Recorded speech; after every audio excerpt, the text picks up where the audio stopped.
गठबंधन को लेकर स्वामी प्रसाद मौर्य ने एक बड़ा बयान दे दिया है। स्वामी प्रसाद मौर्य ने कहा कि अगर चंद्रशेखर और पल्लवी पटेल को टिकट दे दिया होता तो इंडिया गठबंधन मजबूत और ज्यादा होता।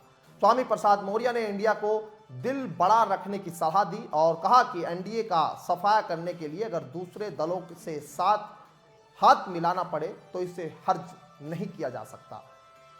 साथ ही उन्होंने एनडीए में शामिल होने के कयासों पर भी अपनी प्रतिक्रिया दी। एक बार बयान सुनाते हैं।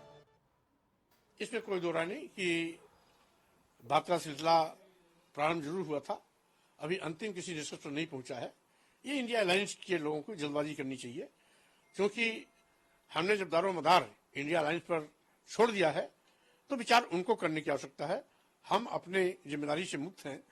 और रही बात, मैं अपने कमेंट पर आज भी कायम हूं, लेकिन इतना जरूर है कि इंडिया अलायंस के नेताओं से मेरा केवल इतना ही सलाह है कि इंडिया अलायंस को मजबूत बनाने की दिशा में यदि आपको कुछ टिकट अपने सहयोगी दलों को देना पड़ता है तो देना चाहिए। अब जैसे मेरी मान्यता है कि अगर भीम आर्मी के राष्ट्रीय अध्यक्ष चंद्रशेखर जी को अगर एक टिकट दे दिया जाता तो इंडिया अलायंस का कुछ बिगड़ता नहीं, लेकिन उस एक टिकट से पूरे प्रदेश में वोट इनका बढ़ता। पल्लवी पटेल एक टिकट मांग रही, अगर पल्लवी पटेल को ये टिकट मिल जाता तो शायद इंडिया अलायंस के ग्राफ में बढ़ोतरी होती। तो इस प्रकार से जो इंडिया अलायंस को मजबूत बनाने की दिशा में काम कर रहे हैं, उनके संयोजन के लिए भी इंडिया अलायंस के नेताओं को तैयार रहना चाहिए। नेताओं का नाम लिया और आपका भी उसमें एक नाम अगर शामिल कर दिया जाए, अगर उनको आपको भी आपकी पार्टी को अगर इसमें मजबूत बनाने की दिशा में मैं काम करता रहूंगा, भले हमें कुछ अभी और राजनीतिक फैसला लेने पड़े, लेकिन इंडिया अलायंस को मजबूत बनाने की दिशा में काम चलता रहेगा।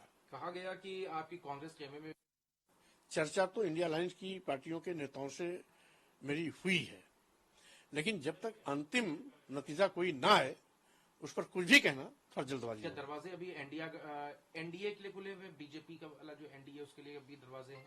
देखिए, गुंजाइश अब दरवाजा खुला या नहीं खुला है तो ये तो इंडिया अलायंस के लोगों को तय करना है। रही बात, इंडिया अलायंस के नेताओं को दिल बड़ा करना चाहिए। मैं पूछूं एनडीए की बात, अगर एनडीए के लिए क्या कोई उम्मीद है एनडीए गठबंधन के लिए? नहीं, जिसको हम संकल्प लिए हैं कि उसको जड़ से उखाड़ फेंकना है, संविधान बचाओ भाजपा हटाओ, देश बचाओ भाजपा हटाओ, लोकतंत्र बचाओ भाजपा हटाओ, तो जिसको हमने हटाने का नारा दिया है उसके साथ दूर दूर तक सपने में भी कहीं गठबंधन की कोई बात नहीं हो सकती है। उसके विषय में सोचना भी हम समझते हैं वो देश के लिए इंडिया अलायंस पहले से है। राष्ट्रीय स्वतंत्र समाज पार्टी के गठन के दिन ही मैंने सार्वजनिक रूप से इस बात की घोषणा की थी कि इंडिया अलायंस देश की आवश्यकता है, इसलिए इंडिया अलायंस को मजबूत बनाने की दिशा में